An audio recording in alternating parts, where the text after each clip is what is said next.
யார் ஒருவர் 17 வயதிற்குள் தனக்கு எது பிடிக்கிறது, தன்னுடைய வாழ்க்கையை மிக உன்னத நிலைக்கு கொண்டு செலுத்தக்கூடிய திறன் என்ன என்று ஆழமாக தியானித்து கண்டெடுக்கிறானோ அவன்தான் வாழ்க்கையில் ஜெயிக்கிறான். இந்த வயதில் சில கோளாறுகள் உங்களுக்கு வந்து சேரும் குழந்தைகளே. அந்த கோளாறுகளுக்கு பலியாகி விடாதீர்கள். கோளாறே இல்லாமல் இருப்பவர்கள் டாக்டரிடம் போக வேண்டும். கோளாறு இருப்பது என்பது இயற்கையானது. இந்த வயதிற்கே உரிய கோளாறு தான் அது. அனுமதியுங்கள், ஆனால் சிக்கிக் கொள்ளாதீர்கள். யார் ஒருவர் சிக்கிக் கொள்கிறார்களோ அவர்கள் சீரழிந்து போகிறார்கள். யார் அதை அனுமதித்து கடந்து போகிறார்களோ அவர்கள் ஜெயிக்கிறார்கள். நல்ல ஞாபகம் வச்சுக்கோ. ஒரு பையங்க, நான் இத சொல்றேன், ஒரு பையன் 9th ஸ்டாண்டர்டுங்க என்னமா கவிதை எழுதனான் தெரியுமா? ஆனா எதுலயோ சிக்கிக்கிட்டு இருந்தான். அவனை நான் விடுதலை செய்தேன். அவன் மிகப்பெரிய மனிதனாக மிக உன்னதமான நிலைக்கு வந்தான். நான் அவனை சொல்கிறேன், 9th ஸ்டாண்டர்ட்ல ஒரு பையன் இப்படி எழுத முடியுமா? கிளாஸ் எடுத்துட்டு இருந்தா, இதோ நீங்கள் எல்லாரும் என்னை கவனித்துக் கொண்டிருக்கிறீர்கள், அப்படி கவனிச்சிட்டு இருக்கணும் எல்லாரும் எனக்கு கிளாஸ்ல. இதுவரைக்கும் இதோ 17 ஆண்டுகள் ஒரு பிள்ளையும் என் கிளாஸ்ல ஃபெயில் ஆனது கிடையாது. விட்டதில்லை, விடமாட்டோம், பிடிச்சிருவோம். ஒரே மாதிரி எல்லாம் பாடம் எடுக்க மாட்டோம். அதுக்கு ரெமிடியல் கிளாஸ் பேரு வேற வச்சிருக்காங்க. ஒரே மாதிரி கிளாஸ் எடுக்கிறதுக்கு பேர் இல்ல ரெமிடியல் கிளாஸ். ஒரே மாதிரி கிளாஸ் எடுத்து கூட, ரெமிடியல் கிளாஸ் எடுத்து கூட பிள்ளைங்க ஃபெயில் ஆகுதுன்னா என்ன காரணம்? மெத்தடாலஜியை மாத்தலன்னு அர்த்தம். அவன் பாஸ் ஆறதா இருந்தா காலையிலேயே பாஸ் ஆயிருப்பானே உங்களுடைய முதல் கிளாஸ்லயே. You do change your methodology. நான் சேஞ்ச் பண்ணி கொண்டு போறேன். என்னோட கிளாஸ்ல இப்படி ஃபர்ஸ்ட் நான் ஸ்கூல் டீச்சர் தான். போய் உட்கார்ந்து இருக்கும் போது ஒரு பையன் இப்படி ஏதோ குனிஞ்சு எழுதிட்டே இருந்தான். டேய் என்னடா அதுன்னு கேட்டேன். எழுந்திருச்சு நிக்கிறான், 6 அடிக்கு இருக்கிறான். பயமாயிடுச்சு, மிரட்டி கேட்டுட்டேன். உள்ள கிருன்னு நடங்குது. என்னமோ சொன்னானா, புதுசு, ஃபர்ஸ்ட் கிளாஸ். எழுந்திருச்சு நிக்கிறான், உட்காருன சத்தமா உட்காந்துட்டான். மறுபடியும் குடு என்ன எழுதிட்டு இருந்தான். என்னடா எழுதுறேன்னு. எழுந்திருச்சு, நீ கிளாஸ் எடுக்கிறீங்க என்னன்னு கேட்டானா அப்படிங்கிறான். எனக்கு கோவம் வந்துச்சுன்னா, இது பாருங்க, கீழே இறங்கினா சும்மா சாதாரணமா படித்துறையில விளையாடிட்டு இருக்கிற யானை மாதிரி நான். யார் வேணாலும் வரலாம், பேசலாம், என்ன வேணாலும் செய்யலாம். மேடையில எல்லாம் வந்து நின்னுட்டேன், கிளாஸ் ரூம்ல எல்லாம் வந்து நின்னுட்டேன்னா போர்க்களத்துல இருக்கிற யானை கிட்ட வர முடியாது. படைச்ச ஆண்டவனே இருந்தாலும் எக்ஸ்கியூஸ் மின்ட்டு வெளியில நிக்கணும். இந்த college head of the institution, head of the டிபார்ட்மெண்ட்லாம் சறுக்குன்னு உள்ளெல்லாம் உட்காந்துட முடியாது, வர விட மாட்டோம். நெருப்பு மாதிரி இருப்பேன் நான். ஏன்னா என்னுடைய வித்யாவின் மீது, என்னுடைய கர்வத்தின் மீது, என்னுடைய நாலேஜ், என்னுடைய கமிட்மெண்ட் மீது எனக்கு அவ்வளவு நம்பிக்கையும் மரியாதையும். விடுறதில்ல நானு. அவன் எழுந்திருச்சு அப்படி, நான் உங்களை கேட்டனா அப்படின்னு நானா சுருன்னு கோவம் வந்துச்சு பாரு. ஃபர்ஸ்ட் டே எதுக்கு அவனை பாதிக்க வைப்பானேன்னு சொல்லிட்டு உட்கார வச்சுட்டேன். உட்கார மறுபடியும் குடுன்னு நான் பாரு. பக்கத்துல இருக்கிறவன் கேன்னு சிரிக்கிறான். இப்போ உன் வேலை உன்னை மட்டும் பாதிச்சா பரவாயில்ல, பக்கத்துல இருக்கிற குழந்தைய பாதிச்சா விட மாட்டேன். டேய் அப்படின்னு அவன் பக்கத்துல இருக்கிறவன் டைரிய புடிங்கிட்டு வந்து கையில கொடுத்துட்டு உஷாரா முன்னால உட்கார்ந்தான். என்னன்னு பார்த்தா கவிதை எழுதிட்டு இருக்கிற தலைவர். நான் நடத்துறேன் அறத்துப்பாது, அவன் எழுதுறான் கவிதை. படிக்கிறேன் சார். 14 வயசு பையன் எழுதுற கவிதையா? வெண்பா எழுதிருக்காங்க, மரபு கவிதை எழுதிருக்காங்க. ஒரு கார்ப்பரேஷன் ஸ்கூல் பையன். நான் படிச்சு விதிர்த்து போனேன். அந்த பையன் சொல்றேன், அது என்னன்னு சொல்றேன். படிச்சிட்டேன். குழந்தைகளே, நான் உங்களுக்கு சொல்லுகிறேன், எழுத வருகிறதா? எழுது, மறைக்காத, எழுது. என்ன வந்தாலும் எழுதி தொலை. காலம் அதை உனக்கு திருத்தி கொடுக்கும்.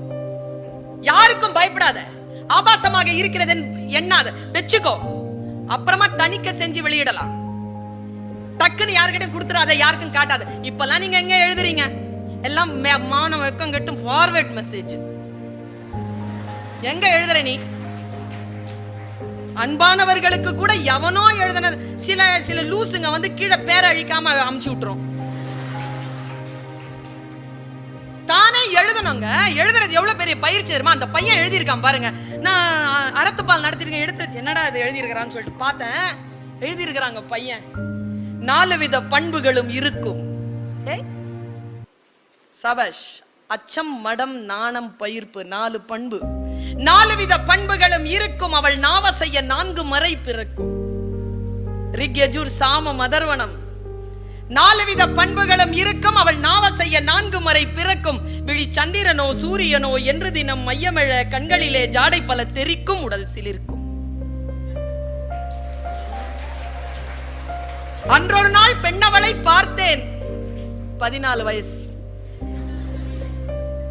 அன்றொரு நாள் பெண்ணவளை பார்த்தேன், அந்த பெண்ணழகை கண்டு மனம் வேர்த்தேன்.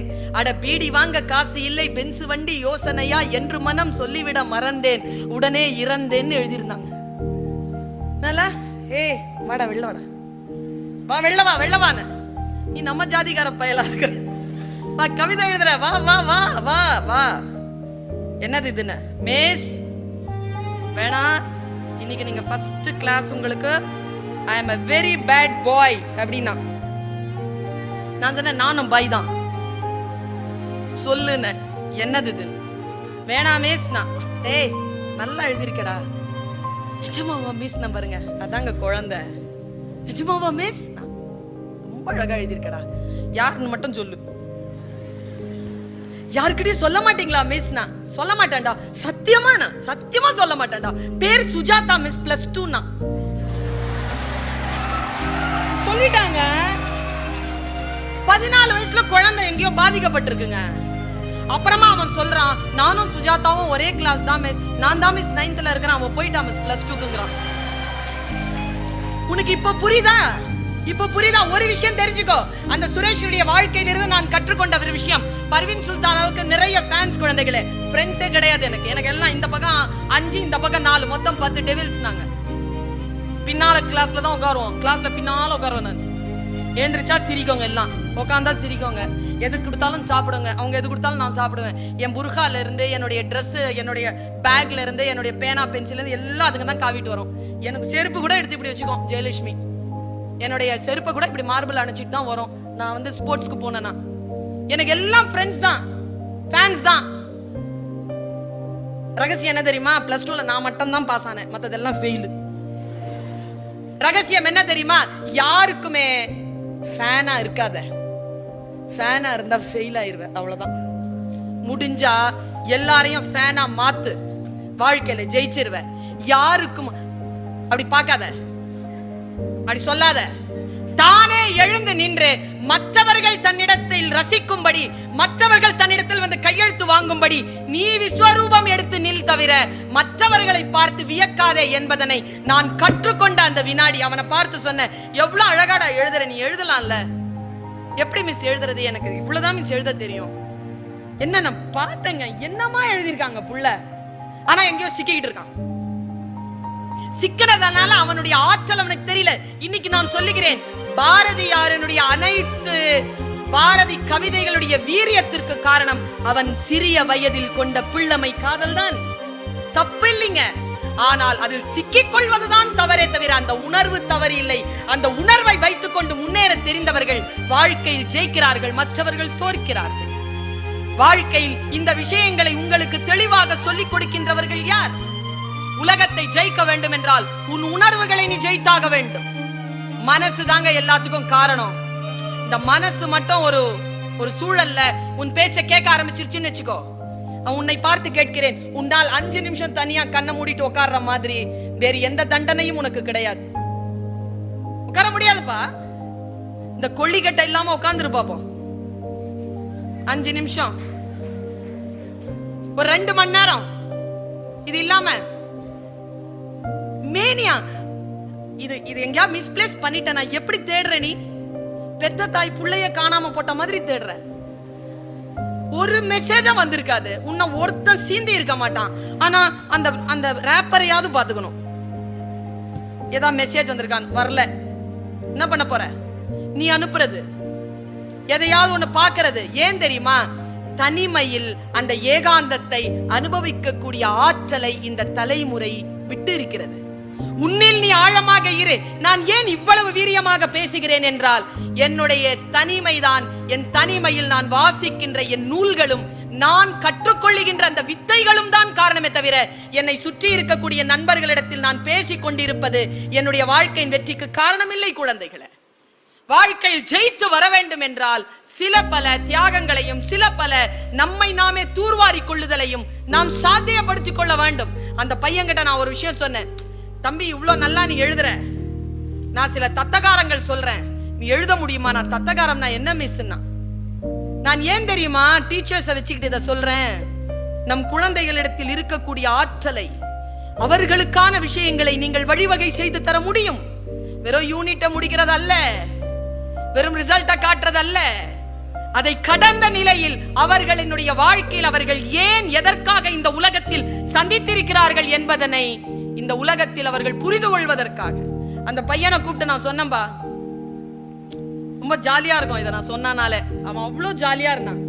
அந்த 14 வயசு குழந்தை என்கிட்ட பரிசா என்ன கேட்டான் தெரியுமா? ஆச்சரியப்படுவீங்க. அவன் கேட்டது பாரதிதாசன் கவிதைகள். என்கிட்ட பாரதிதாசன் கவிதை கேட்கிறாங்க குழந்தை. பெரியவங்க கூட கேட்டுருவாங்களா? பாரதிதாசன் கவிதையை படிக்க வேண்டும் என்று கேட்டுருவாங்களா? அந்த குழந்தை கேட்டுச்சு என்கிட்ட, பாரதிதாசன் கவிதை படிக்கணும்னு ஆசையா இருக்கு மேடம். 9th ஸ்டாண்டர்ட் படிக்கிற பிள்ளை, ஏதோ ஃபெயில் ஆகிற பிள்ளை தான்.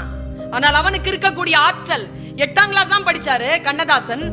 முத்தொள்ளாயிரத்தை கரைச்சு குடிக்கல, தொல்காப்பியத்தை கரைச்சு குடிக்கல.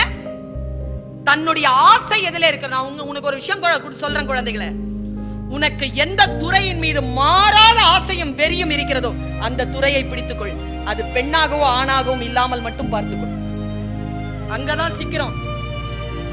இந்த துறை எப்படி துறை, அந்த துறை எந்த துறையில் உனக்கு ரொம்ப ஆசை இருக்குதோ அந்த துறையை பிடி. முதல் 5 இயர்ஸ், 5 வருடங்கள் 10 வருடங்கள் நீ உழைக்க வேண்டி இருக்கும். அதற்கு பின்னால் அது உனக்கு கனி கொடுக்க தொடங்கும். எது உனக்கு ரொம்ப ஆசையா இருக்கோ அதை பிடிச்சுக்கணும். நான் இந்த குழந்தைக்கு சொன்னேன், தத்தகாரம் போடுறேன்டா, எழுதுறியான? தத்தகாரம் என்ன மிஸ்னா, தான தனந்தன தான தனந்தன தானா, தன தான தனந்தன தான தனந்தன தானா, இப்படி எழுதணும்டா. உனக்கு மரபு கவிதை வருது, உன்னால எழுத முடியும்.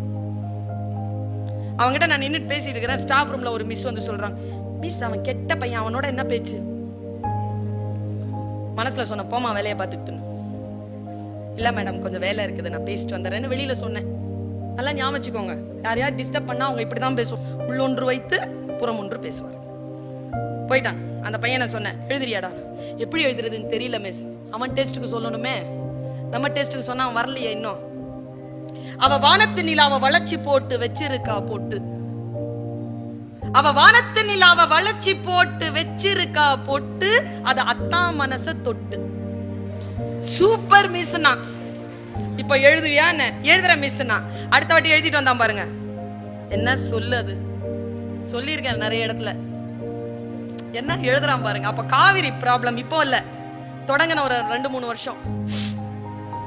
கண்ணுக்குள் இருக்கு காவேரி போல காத்திருக்கும் பொண்ணே, பக்கம் ஓடிவாடி என் கண்ணே, நான் காத்து காத்து நின்னு மனசு வாடி போச்சு எங்கி, என்னை வாட்டுவதேனும் பாங்கி. எப்போ நல்லா இருக்குடான்னு. அடுத்த ஸ்டான்ஸா, பெய்யும் மழையில மின்னல போல முகத்தை நீயும் காட்டி, என் உசுர கொஞ்சம் வாட்டி, நான் செத்து செத்து பிழைக்க நீயும் போகிறியே நில்லு, என்னை கொல்லுவதேனும் சொல்லு. ஏய் சூப்பர்டான. நீ ஓடக்கரையில வளைஞ்சு நெளிஞ்சு நடக்கும் அழக பார்த்து இந்த அன்னசில் இருக்குது வேத்து, வழி போகும்போது நின்னு முகத்தை நீயும் கொஞ்சம் காட்டு, இந்த உசுரை இன்னும் வாட்டு. நீ வையற போதில வளைஞ்சு நெளிஞ்சு கோலம் போட்டு பழக, அத்தான் ரசிக்க அந்த அழக, உன் கொலுசு சத்தம் குலுங்க குலுங்க ஏங்குதடி நெஞ்சு, வஞ்சி நீயும் வந்து கொஞ்சு, என் மாமா வீட்டு மயில நீயும் மாறி போகலாமா, என் மாமா வீட்டு மயில நீயும் மாறி போகலாமா, என்னை வாட்டி வதக்கலாமா, நான் கொஞ்சம் கொஞ்சம் வஞ்சி நீயும் மிஞ்சி போகலாமா, மனசை போட்டு மிதிக்கலாமா. முடிச்சிட்டான் மிஸ். நல்லா இருக்கா மிஸ்? நான் சொன்னேன், மிதிக்கலாமான்னு முடிச்சிருக்கடா, நல்லா இல்லடான்னு. இன்னும் முடியல கவிதை, முடிச்சுட்டு வா தரேன். பாரதிதாசன் மிஸ் தரேன், வாங்கிட்டேன் தரேன். அடுத்த நாள் எழுதிட்டு வந்தாங்க. என்ன பாருங்க சொல்லு, நீ காலு மேல கால போட்டு அலைஞ்ச தண்ணி மேல, உலகமே தண்ணிங்க. கவிஞர்கள், ஆசிரியர்களே, நாம் எல்லோரும் ஒரு பீடத்தில் உட்கார்ந்து இருக்கிறோம், அவர்கள் சிம்மாசனத்தில் உட்கார்ந்து இருக்கிறார்கள். நமக்கு முன்னால் மாணவர்களாக வந்திருப்பது என்பது விதி. அதனால் அவர்கள் தாழ்ந்தவர்கள் இல்லை, அவர்கள் உயர்ந்தவர்கள். வாழ்க்கை அவர்களை காட்டும், அவர்கள் யார் என்பதனை காட்டும். குழந்தைகளை, நான் சொல்லுவதை கவனப்படுத்திக் கொள். உன்னிடத்தில் எந்த ஆற்றல் இருந்தாலும் அந்த ஆற்றலை விட்டு விடாதே, அதை கையகப்படுத்திக் கொள், அதை பிடித்துக்கொள். நீ அந்த உலகத்தில் அந்த விஷயத்தில் நீ தலைமை கொண்டு வருவாய். ஒரு 5 ஆண்டுகள் 6 ஆண்டுகள் அதற்கு கொடு. அவன் கடைசியா முடிச்சிட்டு வந்தான். நீ காலு மேல காலை போட்டு அலைஞ்ச தண்ணி மேல இந்த மனசு பதிஞ்சதால நான் ஓட்ட போட்ட ஓடம் போல ஆடு ரேண்டி சாலம் நம்ம கூடுவது எந்த காலம். அவனுக்கு பாரதிதாசன் புத்தகத்தை பரிசு தந்தேன். புளிய மரத்தின் கதை என்கின்ற சுந்தரராம் சாமியின் புத்தகத்தை பரிசு தந்தேன். நான் ஏன் இதை உங்களுக்கு நினைவுபடுத்துகிறேன் என்றால், ஏன் உங்களுக்கு இதை சொல்லுகிறேன் என்றால், எதில் உனக்கு ஆசையாக இருக்கிறதோ அதை நீ பிடித்துக்கொள். அப்பொழுதுதான் நீ ஜெயிக்க முடியும். குழந்தைகளே, வாழ்க்கையை சந்தியுங்கள். வெற்றியோ தோல்வியோ எது இருந்தாலும் கவலை இல்லை. யார் ஒருவர் துணிச்சலாகவும் நேர்மையாகவும் நேர்த்தியாகவும் வாழ்க்கை சந்திக்கிறார்களோ அவர்கள்தான் ஜெயிக்கிறார்கள், அவர்கள்தான் வெற்றி கொள்கிறார்கள், அவர்கள்தான் இந்த வையத்திற்கு தலைமை ஏற்கிறார்கள் என்று சொல்லி வாய்ப்பளித்தமைக்கு நன்றி பாராட்டி விடைபெறுகிறேன். நன்றி, வணக்கம்.